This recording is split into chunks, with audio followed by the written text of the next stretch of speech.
welcome back to Market Like a Mother. If you have ever felt like you are carrying your entire business on your back while still trying to show up in your own life, for your family, your relationships, and yourself, this one is for you. On today's episode, we are going to be talking about the part of entrepreneurship that no one dares to put on Instagram. It's when the emails don't stop, your to-do list never ends, and you're somehow expected to be CEO, marketer, salesperson, operation manager, just every single department all at once. Karen and I are going to be talking about just that emotional weight of being the decision maker for everything, the pressure of holding it all together, and how burnout often shows up right alongside things in your real life. So we're going to talk about, what no one glamorizes and why you don't actually have to carry that all by yourself. Karen, right off the bat, is this resonating with you? Oh, so much. Yeah, right. Oh, every day. Every day is a challenge in a different way, but also like a fun challenge, right? So that's why we're in this, because we're motivated to push through and get to our end goal. We have a good purpose in doing what we do. For sure. And I feel like, with this season, we're talking a little bit about the founder story and being a founder. And I feel like this is just the epitome of kind of maybe even the first half of building a business, building a brand, is you're going to basically be wearing every hat until you have those systems in place, you have that team in place. So it's almost a part that no one could skip. It's kind of like that inevitable, everyone has to do it at some point. No, totally. And I mean, it kind of reminds me too of why I started my agency back in the day was, we were working with healthcare providers that were really good at what they do, which was provide a service, a healthcare service to patients, and just like not great at any of the ancillary things that come with running a business. And so their businesses were really struggling. So, you get to a point where you want to make sure you're expanding and including other people, and you're hiring out for certain things where maybe your weaknesses or areas of weakness to be complementary to what you're offering. But initially, almost always, we're starting a brand or a business as solopreneurs with all of the hats: CEO, CFO, accountant, HR director, subject matter experts, and like 20 other things. Right. I was going to say, I feel like I could name at least 10 hats that you're wearing on a day-to-day basis at Radiant, as could I for myself. I want to talk a little bit too about being on all the time when you're kind of this solo entrepreneur and you're just starting off. I think something that we all struggle with, that I know I do, is kind of being able to hit that off switch and to take a break when you feel like you're, carrying this weight all by yourself. And that's where burnout really creeps in. And Karen, you and I have talked about this before, but I had a really, really bad, kind of struggle with burnout a few Mm-hmm. years ago when I started my, kind of my online brand and my online business that I do outside of Radiant. And really saw that boil to a head when I actually, ended up being forced to basically take a break from building my business, from being a founder and building my brand, because I let that burnout kind of bubble up inside of me. So I think it's good today that we're talking about how to take some of those hats off, I guess, if you will. Yeah, well, and I think, something that this reminds me of too is how it's not always just like the doing of everything that can be so exhausting. It's also the deciding of everything, especially as a Mm-hmm. solopreneur. You're having to make so many decisions on a daily basis completely alone. And that in itself is a big burden. I mean, it reminds me too of like, what they say with the mental load that a lot of times women in Mm-hmm. relationships with kids carry, where you're not necessarily, it's not something that's seen, and it's not even something that necessarily gets credit. I mean, I have a great husband, shout out to Travis, because he does carry a lot of that mental load too. Shout out. But that's, that applies to businesses. Like when you're, I mean, every, like, what would I'm sure there's some statistics out there, right, about how many decisions we have to make a day, but that is oftentimes what ends up leading to the burnout, is just the deciding and the weight of all of those unseens. I am so happy you brought this up because I'm giving a little shout out here to On Brand, the show that I was on. I talked about decision fatigue in one of the episodes, and I did look up a stat, and they say you can make 1,000 decisions before lunch every day, especially if you are a woman. That number is even higher. So that is truly the number of decisions you can make on a daily basis That before you're feels even eating real. your lunch. Yeah. I mean, and if you have kids, I would assume that number, like, I don't know, 20, like 20 X's, 10 X's. Yes. By the time we're like coming downstairs for breakfast, I'm pretty sure I've already made like 5,000 decisions. I can't even imagine. I agree so much. So let's talk about too. I have a question for you. When you were starting Radiant and building this brand that you have now, where was the first place that you thought like, okay, I need to add support. I got to take one of these hats off. So I mean, I definitely think, the doing part, so having people on my team that could help to deliver the services we were offering was a big one. While I was, learning a lot of the services and did know a lot coming into the agency, obviously that was kind of an immediate need as someone else that could actually deliver. So hiring subject matter experts in certain areas was one of the first things that I looked to Hmm. do. And then I think there's also right out the gate, you might not be hiring from like an employee standpoint, but having some kind of strategic advisors or consultants working in key areas of your business. So obviously making sure you have an accountant, possibly having like even a financial advisor involved, those kind of key roles that aren't employees on your team on a day-to-day basis, but people that are helping you make some of those big decisions that oftentimes we're not an expert in. We're not accountants, we're not financial managers, we're not experts in these areas that are such a critical key piece to your long-term success that you want to make sure you have some individuals lined up to help you with. Yeah, funny enough, that was an accountant aspect was the first thing I added to because that is something that just felt so beyond my scope of knowledge. And I was like, I need support right off the bat. So I was like, let me get someone here to help with the finances. I feel like a lot of Is people that can your relate to grandpa, that. Lauren? Yeah, Is shout out to my grandpa, formerly known as my accountant. He's listening to this. He's well, like, taxes are coming up. he's our number one fan. He literally is. I'm I sure he's listening. That's great. I love that. I like to share with people too that I actually started out as accounting at ASU. That was one of the things that, I felt compelled to do and was actually interested in. So I think I do have a little bit of a unique advantage there because numbers do excite me and I do like paying attention to that. And I think that's what helps Radiant be so successful as well is we're not just looking at creative solutions, we're looking at solutions that drive real results. So kind of combining that accountant background, the numbers background with the creative background has been really powerful for us. But even with that in mind, that like taxes, you say the word taxes and like my gut gets all tight and I get so super sweaty. I'm like, no, no, no, no. I can't do that on my own.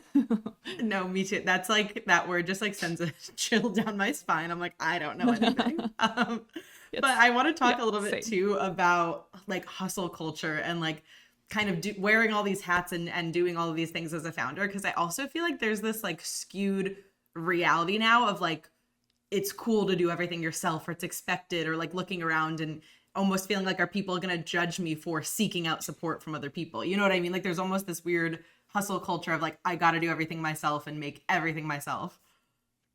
Yeah, I would like to believe that this is changing a little bit more recently with a slightly larger focus on like mental health and well-being. But when I started Mm-hmm. in 2011, I mean, that was all it was about, right? And again, it could have been that I was embedded in the wrong spaces and following the wrong people. I Mm-hmm. was, there's a lot of influencers at that time and successful entrepreneurs and business owners that were that had big platforms that were like hustle, hustle, hustle, work, work, work, never sleep. Who needs sleep? You're like, and Yeah. it was, it was convincing. You're seeing their success, and you're like, okay, well, I guess I just have to keep driving myself harder. And if I start getting exhausted, I just need to drink more coffee. And I think there has been a little bit of a shift in, in that conversation from a society standpoint, but I think it's still very present and prominent in our space. And that's where, I think it's super important for us to understand and define what success means for us and work towards that, which a lot of times could be like look very different than what a lot of the loud voices out in the space are pushing. But what about you? I mean, Lauren, I just have to say this morning, I was feeling a little tired and I was thinking about all of the things that you have going on and all of the different directions you're pulled. And while I know we're talking about burnout right now, I was feeling very inspired by you and it motivated me to like make sure we still had this podcast recording on our calendar. Like everything was lined up. I woke up without pushing snooze. But how have you seen this kind of hustle culture affect you and what you do? Oh, that's so nice. I feel every week I'm almost crying on this call. I'm like, Karen's so kind to me. I think when you're looking at social media and building a social media brand, this is where you see that hustle culture of like if you're not posting everything you're doing, if you're not posting 6 times a day, you're not growing, you're not, making yourself a name on this platform. Like there is such this kind of like toxic hustle culture of like more, more, more, especially in the social space. And I think I have really learned to take a step back and like focus on kind of the quality over quantity and lightening the load, where I'm kind of looking at like what is truly necessary, like what's needed to grow my business and what is feeding into that hustle culture, and kind of just doing more for the sake of doing more to say I'm doing more, if that makes Mm, sense. So being able to really separate, like, am I doing this because it's going to lead to success and set me up for success down the road? Or am I kind of trying to keep up with the, the norms and this culture that's been created in the social space? And like you said, I'm happy to see it's kind of changing. I think there's this newer, emphasis on this mental health and slowing down and, kind of taking care of yourself first, which I think is great. But I definitely want to talk about today too, just like I said, like lightening that load and how to really take a step back and do these things that could help prevent burnout before it, even starts, or before it spirals out of control. So we're going to give you guys some framework today too. I think Karen's going to start us off here. yeah, so there's three kind of components we outlined here. The first one being clarity before control. So understanding all of the different roles that you're playing right now and where you want to stay and where you want to start to potentially find support and delegate. And I mean, like, write everything down, right? Like, there's so many things that we do that might right now be a task that eventually could grow into an entire role within your company or your team. So just getting it all on paper will be really helpful, because as you go through your day and your week, you'll also be able to see and get more clarity around like what you truly enjoy, and start to like bucket some of those tasks into roles. So you can say, yeah, I'm doing all these things right now, and I'm starting to see that all of these tasks are this role, all of these tasks are this role, and the things that I dislike the most all happen to fall under, say, accounting, or more like bookkeeping, or something that is like a definable role that you can identify and say, okay, I actually think I might need to bring someone on my team, or maybe I look at a partner, consultant, or another agency to support me with this. Say it's marketing. You're like, I'm running my business and I'm doing all my marketing too, but I'm not good at it. I don't have time. I'm not able to prioritize it. I need someone to hold me accountable. That would be a great place to work at, look at hiring an agency, for example. Um, Something that a business coach told me like back in the day too was you should really be doing only working those $1,000 an hour jobs or tasks. And I can't recall if we might have talked about this a little bit on our last conversation too, our last episode. But that is such a like great filter to have, right? Is like, how much of the things you're doing on a day-to-day basis are $1,000 an hour tasks? Because that will narrow that list down significantly very quickly. Um, so yeah, I kind identify. of want to give a shout out here to Radiant. Karen, I was thinking maybe you could speak a little to the Zone of Genius initiative that we had too. I feel like that's Mm, like the perfect example of us kind of putting this into action at Radiant for our team.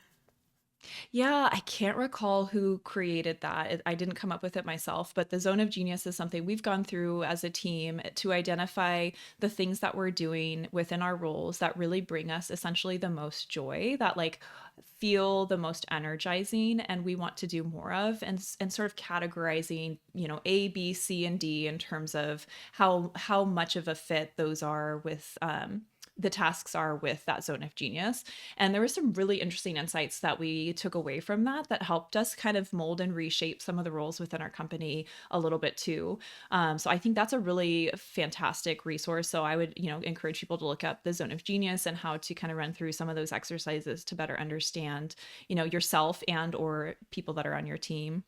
And then with that too, identifying what only you can do essentially. So there's going to be roles within your company or within your business that, like, at this point especially, if you're just starting off or you're a smaller team, that really only you can do. And those are the things you want to keep, and then delegate as much of the rest as you can. um, and then the reverse of that, like we just said, seeing where you're bleeding time and energy, like the things that you dread doing, the stuff that keeps getting pushed back on your list, that's the prime place to start to delegate, if not drop completely. Like, do you have to do this? Like, Lauren, like you said earlier, is this actually getting me closer to my goal? Or is it just something I feel obligated to do because other people are doing? Or maybe it's just because I need to like check these things off my list. If it's something you're dreading, if it's something you keep pushing and there's not enough value there to keep it, then maybe you just drop it. See, it's funny you say that too, because I feel like when I categorize like my zone of genius work. So it's like your ABC work. It's all of the things that are C for me are the first things that I'm looking to delegate. And I feel like that gives me Hmm. such good clarity into it. Like for me, it's like kind of like email outreach and kind of doing the more like, outreach to plan brand deals and stuff like that. Like that's always on the C list for me. And it's interesting because like that was the first thing that I sought out to delegate. So it's a really good exercise, I think, for people kind of listening to, do it themselves this week and kind of take note of the tasks that you're doing on a daily basis and kind of rank them as, what's bringing you joy, what's something only you could do, and what do you feel is, again, like kind of not moving the needle for you necessarily in a way. I know we talked a lot about this the last episode, but we love systems here. systems are sexy, that we say. That's our new catchphrase for this podcast. So Karen, do you want to talk a little bit too about just kind of getting those systems in place that could help, reduce the stress, reduce the burnout, kind of take some of that mental load off? Yeah, like you said, we talked about it a little bit last time, but I think there's both systems and tools that can help you become more than just yourself. So if you're trying to clone yourself, like many of us often say, right, like these are great ways to do that. Like create the system, and or look to tools or softwares to support you, to automate things or just to streamline those processes.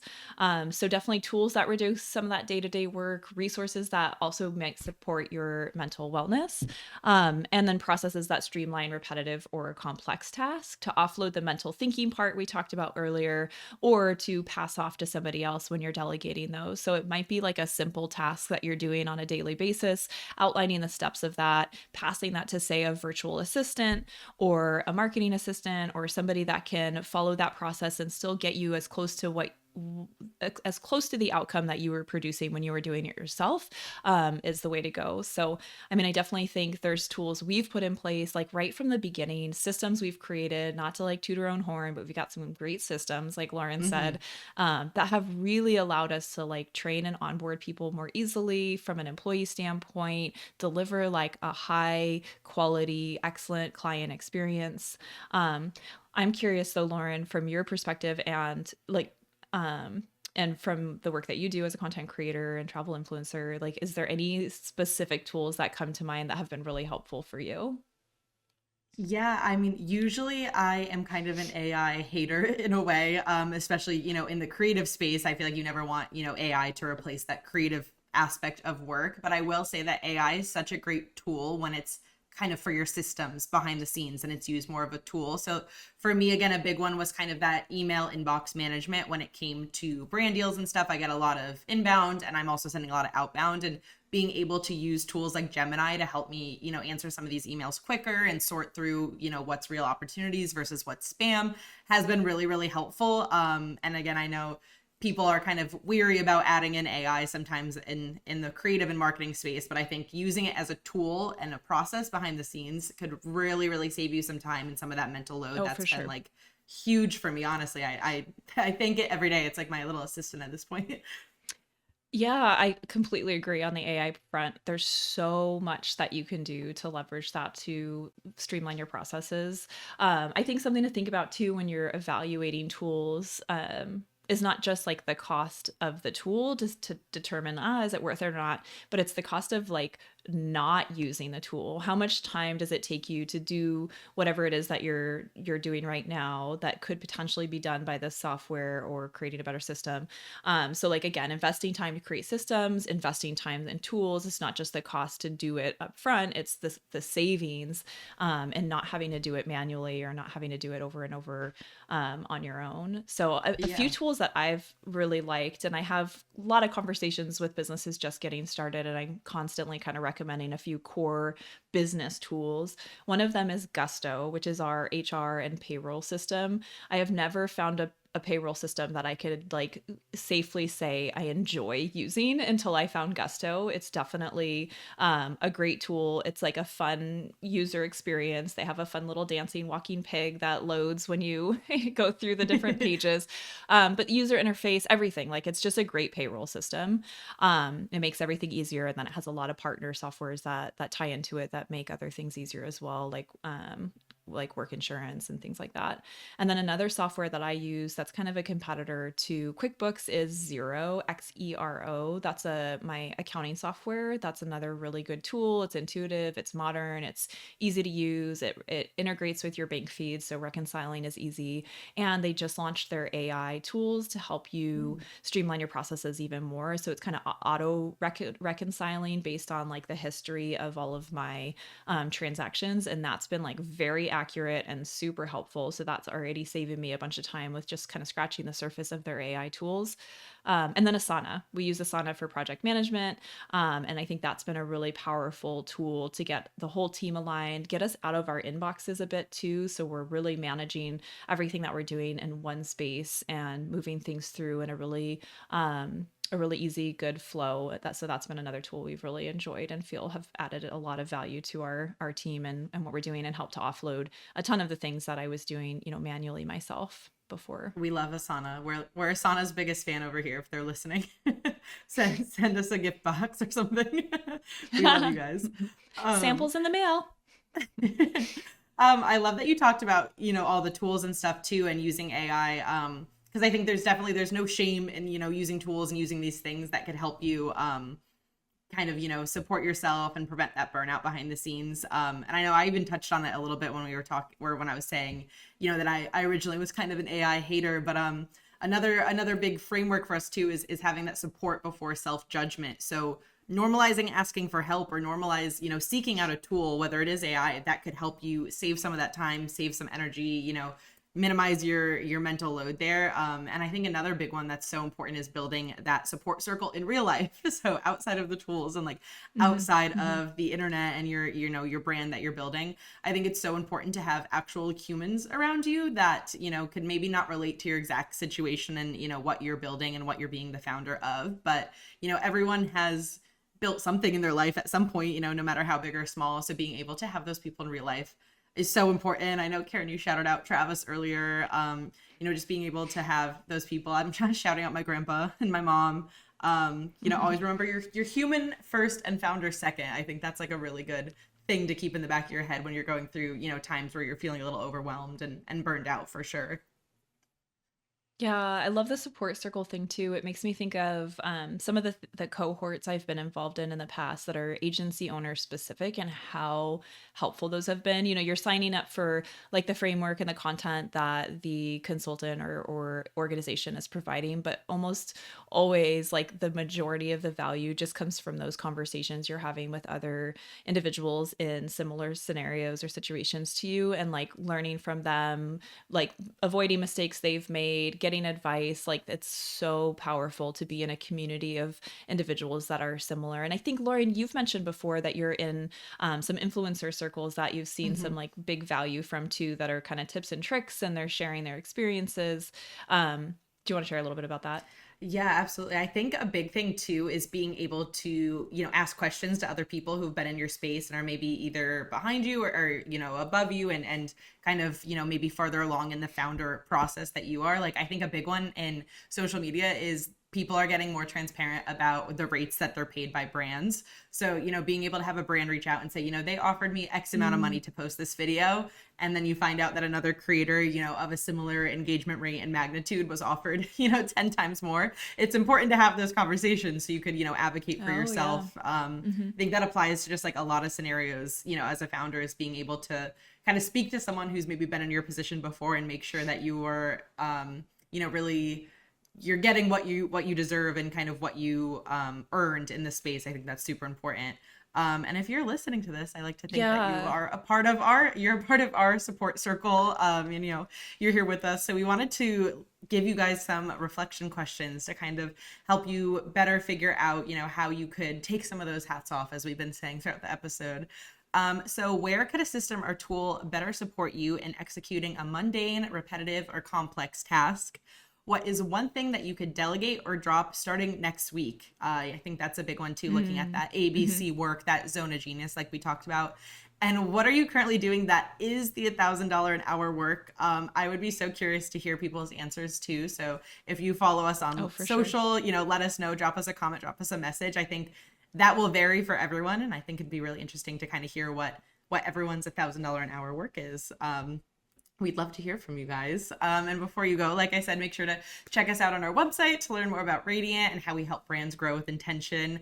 We're on social media. We're on LinkedIn. We're on TikTok. We're on Instagram. And we're on Facebook. And if you loved today's episode, of course, you could stream it on Apple or Spotify. And we also have a video version on YouTube. Thank you guys for hanging out with us today. And until next time, stay radiant. Stay radiant.